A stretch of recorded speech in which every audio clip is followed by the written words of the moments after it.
Hello everyone, welcome you all my channel Learn Physics by Lakshmi Bhardwaj. In the previous videos we have done some basic concepts of 11th class. We will start that series later. From today we will start the syllabus of BSc. Firstly we will start the book Properties of Matter, Kinetic Theory and Relativity. It contains 3 units. Firstly we will start its first unit, that is Properties of Matter. तो सबसे पहले हमें ये पता होना चाहिए कि matter होता क्या है। तो मैटर क्या होता है, हमें पता है कोई भी ऑब्जेक्ट है वो एटम्स और मॉलिक्यूल्स से मिलके बनी होती है, और एटम्स और मॉलिक्यूल्स का कुछ ना कुछ मास होता है और वो कुछ वॉल्यूम भी ऑक्यूपाई करता है, ठीक है, स्पेस के अंदर। तो मैटर क्या होता है, किसी भी ऑब्जेक्ट में जो कुछ भी फील्ड होता है उसके अंदर, क्लियर है, जिसमें मास होता है और जो कुछ वॉल्यूम ऑक्यूपाई करता है, दैट इज कॉल्ड मैटर। इसका एक एग्जाम्पल लें, जैसे एक तकिया होता है उसमें जो रुई भरी होती है वो किसका एग्जाम्पल है, मैटर का, क्योंकि उस रुई में कुछ मास भी और वो कुछ वॉल्यूम भी ऑक्यूपाई कर रहा है। तो मैटर क्या है, any substance that has mass and occupy space by having volume. इसके कुछ एग्जाम्पल लें हम, जैसे एप्पल है, ठीक है, एप्पल में मास होता है और उसकी कुछ वॉल्यूम भी होती है। कोई भी टेबल है, एयर है, ठीक है, वाटर है, जो एयर होती है वो भी मैटर ही है, क्योंकि एयर में भी मास होता है और वो कुछ स्पेस के अंदर वॉल्यूम भी ऑक्यूपाई करती है, ठीक है। कंप्यूटर, पेपर, आयरन, ये सब एग्जांपल्स हैं मैटर के, क्लियर है। अब जो मैटर है वो कितनी स्टेट्स में मिलता है, यानी हमारे चारों तरफ जितनी भी चीज़ें हैं हम उनको कितनी स्टेट्स में देखते हैं। तो मोस्टली हम सॉलिड, लिक्विड, गैस 3 स्टेट्स में ही देखते हैं, ठीक है। अब इसके एग्जाम्पल्स देखते हैं हम। सॉलिड स्टेट में हम, जैसे आइस होती है वो सॉलिड स्टेट्स में मिलती है, ठीक है, और जो पानी होता है, जो टैप से हम पानी निकालते हैं वो लिक्विड स्टेट में होता है, ठीक है। और ऐसे ही जब हम उस पानी को बॉईल करते हैं तो वो गैस के फॉर्म में ऊपर निकलता है, ठीक है, बर्तन से। तो जो मैटर की स्टेट्स हैं वो 3 स्टेट्स हैं mainly, solid, liquid and gas. तो स्टेट्स ऑफ मैटर 3 टाइप की होती हैं, solid, liquid and gas. Now we will discuss them briefly. सबसे पहले हम डिस्कस करते हैं सॉलिड। अब हम कैसे पहचान करेंगे कि हमारे चारों तरफ जितनी भी चीज़ें हैं वो किस किस स्टेट में प्रेजेंट हैं। तो सबसे पहले हम सॉलिड के बारे में डिस्कस करते हैं। जो सॉलिड सब्सटेंसेस होते हैं उनका कैसे पता चलेगा, उनका जो शेप और साइज होता है ना वो फिक्स होता है। ये नहीं कि हम उनके ऊपर फोर्स लगाएं और उनकी शेप या फिर साइज में कुछ चेंज हो जाए, ठीक है। Second one is intermolecular forces are strong. जो सॉलिड सब्सटेंसेस होते हैं उनमें जो मॉलिक्यूल्स होते हैं और उनके बीच जो फोर्सेज लगते हैं वो बहुत स्ट्रॉन्ग होते हैं, क्लियर है। जैसे ये डायग्राम है सॉलिड्स वाला, इसमें जो मॉलिक्यूल्स होते हैं वो इतनी स्ट्रांगली बाउंड होते हैं कि उन्हें सेपरेट करना डिफ़िकल्ट होता है बहुत। तो यानी जब 2 मॉलिक्यूल्स अपनी ही जगह पे फिक्स रहेंगे तो उनके बीच की जो डिस्टेंस है वो क्या रहेगी, फिक्स ही रहेगी। तो थर्ड पॉइंट यही है कि distance is fixed between molecules. इसीलिए जो सॉलिड है उनका जो शेप और साइज है वो फिक्स रहता है, डेफिनेट रहता है। Second one is liquid. Liquid क्या होता है, इसमें वॉल्यूम तो फिक्स रहती है लिक्विड्स में, लेकिन जो शेप है ना वो डेफिनेट नहीं होता। शेप क्यों नहीं होता फिक्स, क्योंकि हमें पता है लिक्विड को हम जिस भी कंटेनर में डालते हैं वो उसी का शेप ले लेता है। अगर पानी को ग्लास में डालते हैं तो वो ग्लास का शेप ले लेता है, ठीक है, यानी उसका जो शेप है उसमें चेंजमेंट हो गई, लेकिन वॉल्यूम यानी जो उसकी क्वांटिटी है वो तो उतनी ही रहती है ना।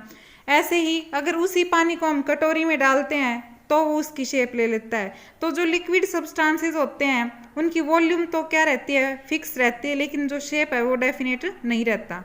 Second one is intermolecular forces are weaker than solids. जो लिक्विड सब्सटेंसेस होते हैं उनमें मॉलिक्यूल्स के बीच जो फोर्सेस लगते हैं ना वो वैसे तो स्ट्रॉन्ग होते हैं, ठीक है, इन कंपैरिजन टू गैस, लेकिन वीक होते हैं किसके कंपैरिजन में, सॉलिड के कंपैरिजन में। और यहाँ पे मॉलिक्यूल्स के बीच कुछ डिस्टेंस होती है, वो बिल्कुल एक दूसरे से स्टिक नहीं होते, क्लियर है। तो और है ना, ये मॉलिक्यूल्स हैं वो कुछ डिस्प्लेसमेंट कवर कर सकते हैं, यानी एक जगह से दूसरी जगह मूव कर सकते हैं। तो थर्ड पॉइंट क्या है, distance between molecules is not fixed. Third one is gas. अब गैस क्या होता है, गैस की ना तो शेप फिक्स होती है और ना ही वॉल्यूम फिक्स होती है, क्लियर है। यानी हम इसको किसी भी कंटेनर में डालते हैं ये उसी की शेप ले लेती है, और अगर हम इसको कंप्रेस कर देते हैं तो वॉल्यूम कम हो जाती है, और एक्सपेंड करते हैं जैसे पिस्टन से एक्सपेंड या कंप्रेस करते हैं तो वो उसकी वॉल्यूम भी क्या होती है, चेंज हो जाती है। तो इसलिए जो गैसेज होती हैं उनकी ना तो फिक्स शेप होती है ना फिक्स वॉल्यूम होती। सेकंड पॉइंट है इसमें, जो इंटरमोलिकुलर फोर्सेज होते हैं वो बहुत वीक होते हैं in comparison to solid and liquid. Clear है। Third one is molecules move randomly. अब जो सॉलिड सब्सटेंस थे उसमें तो डिस्टेंस फिक्स थी, यानी बाउंड थे जो मॉलिक्यूल्स थे एक दूसरे से, और जो लिक्विड थे उनमें कुछ डिस्टेंस थी सेपरेशन की। लेकिन जो गैसेज होती हैं उनमें मॉलिक्यूल्स इतने फ्री होते हैं कि वो इधर उधर किसी भी डायरेक्शन में मूव करने के लिए फ्री होते हैं। तो ये डिफरेंस था सॉलिड, लिक्विड और गैस में। ये 3 स्टेट्स थी मैटर की। अब सॉलिड सब्सटेंस है, जैसे हमने किया, इसमें जो शेप होती है वो फिक्स रहती है और वॉल्यूम भी क्या रहती है, फिक्स रहती है। लिक्विड्स में क्या होता है, no fixed shape but fixed volume, और गैसेस में क्या होता है, no fixed shape and no fixed volume. अब एक मेन पॉइंट आता है रिजिग्ड। अब ये रिजिग्ड क्या है, सबसे पहले ये जो रिजिग्ड टर्म है ना, इसको हम सॉलिड सब्सटेंस की टर्म में देखते हैं। तो रिजिग्ड बॉडीज कौन सी बॉडीज होती हैं, हार्ड सॉलिड ऑब्जेक्ट्स को हम क्या बोलते हैं, रिजिग्ड बॉडीज, यानी जिनकी शेप और जो साइज है वो क्या होता है, डेफिनेट होता है। क्लियर है। सिंपली हम क्या कह सकते हैं, जब हम रिजिग्ड बॉडीज के ऊपर फोर्स अप्लाई करते हैं ना तो इनके डायमेंशंस में कुछ भी चेंज नहीं आता। अब डायमेंशंस क्या होते हैं, किसी भी चीज़ की लेंथ, ब्रेड्थ और उसकी हाइट क्या बनाते हैं, उसके डायमेंशंस बनाते हैं। क्लियर है। तो जो सॉलिड सब्सटेंसेस होते हैं उनके अंदर, मतलब जो रिजिग्ड बॉडीज होती हैं उनके डायमेंशंस चेंज नहीं होते। कब, जब हम उसके ऊपर एक्सटर्नल फोर्स अप्लाई करते हैं। अब क्यों चेंज नहीं होते डायमेंशंस, क्योंकि रिजिग्ड बॉडीज वो बॉडीज होती हैं जिनमें अगर कोई भी हम 2 मॉलिक्यूल ले ले रिजिग्ड बॉडी के, उनके बीच की डिस्टेंस फिक्स ही रहती है, चेंज नहीं होती। ठीक है, उनको रिजिग्ड बॉडी बोलते हैं। तो जब 2 मॉलिक्यूल्स के बीच की डिस्टेंस सेम रहेगी तो यानी उनके डायमेंशंस पे कुछ फर्क नहीं पड़ेगा। तो इसलिए रिजिग्ड बॉडीज कौन सी बॉडीज होती हैं, hard solid object in which distance between any two molecules remains constant. Clear है। लेकिन रियलिटी में ऐसी कोई भी सॉलिड बॉडी नहीं है जो परफेक्टली रिजिग्ड बॉडी हो। ठीक है। तो यानी मॉलिक्यूल्स की डिस्टेंस में कुछ ना कुछ माइन्यूट चेंज तो आता ही है। क्लियर है। इसलिए हम उनको परफेक्टली रिजिग्ड बॉडीज नहीं बोल सकते।